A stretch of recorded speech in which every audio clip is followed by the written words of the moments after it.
TV9, TV5, iNews, ఇంకా ఎన్ని TV channels ఉన్నాయో ఎవరైనా 2012 డిసెంబర్ 21న యుగాంతం జరుగుతుందనే మీ బుద్ధిహీనుడైన శాస్త్రవేత్తను తీసుకొని వేదిక మీదకి రండి.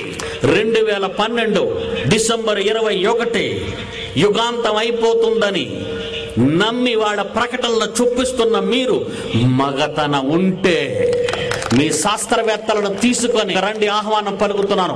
బహిరంగ సవాల్. నేను ఓడిపోతే నిర్మిస్తున్న 2 కోట్ల బైబిల్ ఓపెన్ సిటీ ఇండియా మీకు రాసిస్తాను. నేను ఓడిపోతే ఇక్కడే ఈ వేదిక మీద రాసిస్తాను. 2012 యుగాంతం జరుగుతుంది డిసెంబర్ 21 అని మీరు అన్నట్టుగా, మీరు అనుకున్నట్టుగా జరుగుతుంది అనుకుంటే, నేను అన్నట్టుగా జరగదని అనుకుంటే, నేను నిర్మిస్తున్న Bible open city India Visakhapatnam 2 కోట్ల రూపాయలతో కట్టిన భవనాన్ని మీకు విడిచిపెట్టేస్తాను. లేదా మీరందరూ యేసు ప్రభుని స్వరక్షకునిగా అంగీకరించి తీరాలి. బైబిల్ గొప్పదని ప్రతి మీడియాలో నోరు విప్పి చెప్పాలి. ఎనిబడి నీది తప్పు అనే మగాడు వేరెవడైనా ఉంటే పిడి సుందర్రావుని ఢీకోవాలి. అది చేతగాని వీళ్లకు ఇది విదేశీ పుస్తకం అని గాని మత పుస్తకం అని గాని అనే హక్కు లేదు. ఖబర్దార్.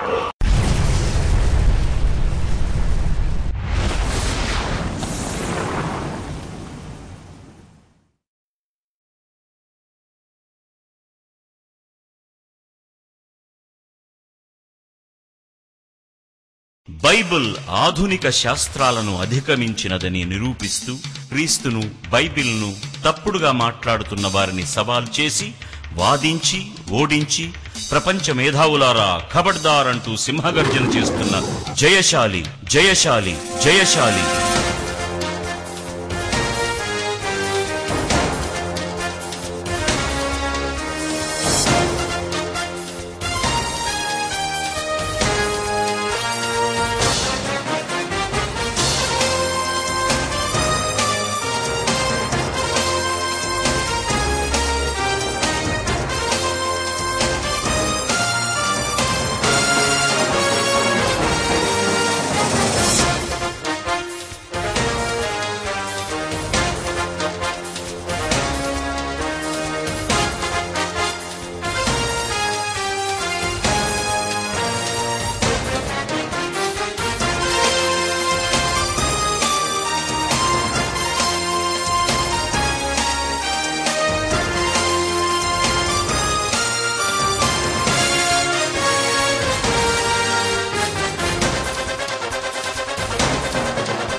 ప్రియమైన దేవుని పిల్లలారా, క్రైస్తవులకు బైబిలు ప్రామాణిక గ్రంథం.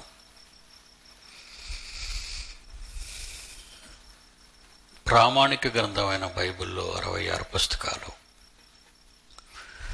66 పుస్తకాల్లో ఇప్పటికే మనిషికి అర్థం కాని ఎన్నో సంగతులు.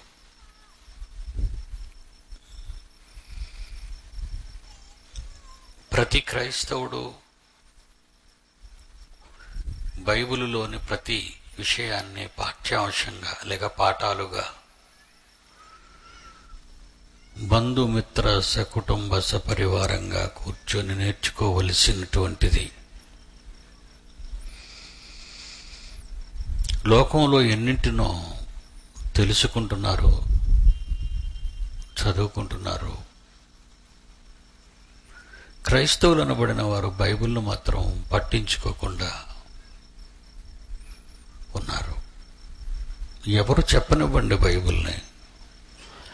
అసలు వాడు బైబిల్లో ఉన్నది చెబుతున్నాడా లేదా అనేది ఈరోజు క్రైస్తవులు చూడటం లేదు.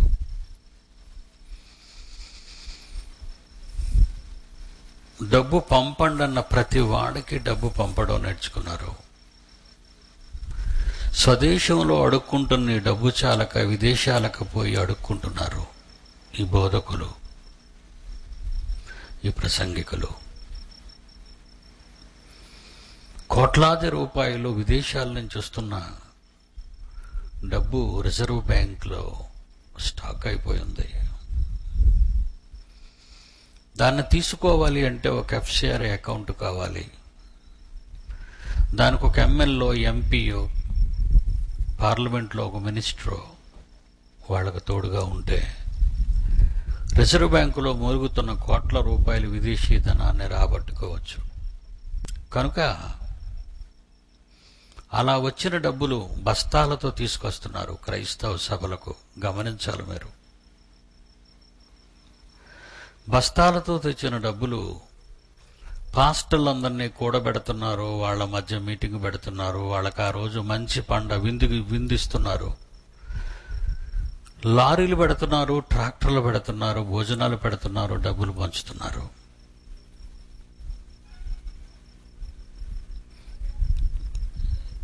ఇది ఈ దేశంలో ఉన్నటువంటి క్రైస్తవ విరోధులు విదేశాల నుంచి డబ్బు తెచ్చుకుని వీళ్ళు ఆ దొరలను రప్పించుకుని దొరల దగ్గర డబ్బు అడుక్కొని క్రైస్తవులందరినీ పాడు చేస్తున్నారు, మత మార్పిడులు చేస్తున్నారు అని అభియోగాలను వాళ్ళ మీద పెడుతున్నారు.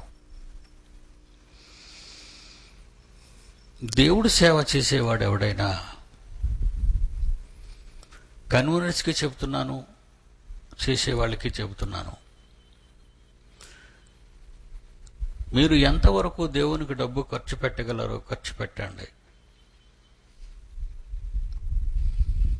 డబ్బులు లేనప్పుడు ఇవ్వమని మిమ్మల్ని అడగడం కూడా న్యాయం కాదు. విజయ్తో చెప్తున్నాను ఈ మాట. వాళ్ళు ఇస్తారని వాళ్ళు పెట్టకూడదు, మీరు ఇస్తారని వాళ్ళ సభలో పెట్టకూడదు. మన దగ్గర డబ్బు ఉంటేనే పెట్టాలి. ఏదంటే ఏది ఊరక రాదు కదా, ఏది ఊరకనే రాదు.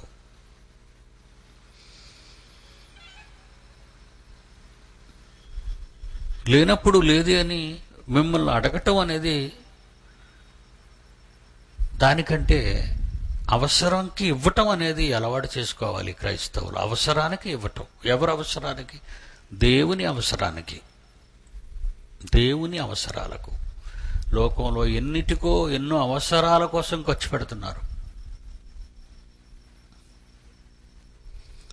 జరుగుతున్న ఈ మహా కార్యక్రమం మళ్ళా చెప్తున్నానండి, ప్రపంచం అంతా చూస్తుంది. ఇంటర్నెట్ ద్వారా ప్రపంచం అంతా చూస్తుంది.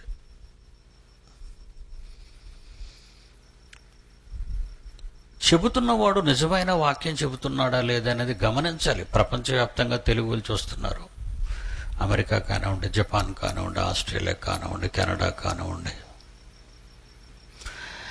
యునైటెడ్ అరబ్ ఎమిరేట్స్ కానివ్వండి, ఖత్తర్ కానివ్వండి, కువైట్ కానివ్వండి, ప్రపంచంలో ఎన్నో దేశాలు తిలకిస్తున్నాయి. లైవ్ ఇప్పుడు మీ హనుమాన్ జంక్షన్లో ఈ మైదానంలో జరిగే మీటింగ్స్ వాళ్ళు ఇక స్టేజ్ పక్కనే ఉంది నెట్ వ్యాన్. దాని ద్వారా ఎందుకు అలా చేయవలసి వచ్చిందంటే ఒకటే అంటారు, ఏమండి ఈ కాలంలో మేము ఎన్నో బోధలు విన్నాం, అవన్నీ కూడా మాకు రుచించటం లేదు. మీరు మాట్లాడే ప్రతి మాట మేము వినాలి, అది ఎక్కడ మీరు మాట్లాడినా అనే ఆశ వాళ్ళకు ఉంది కనుక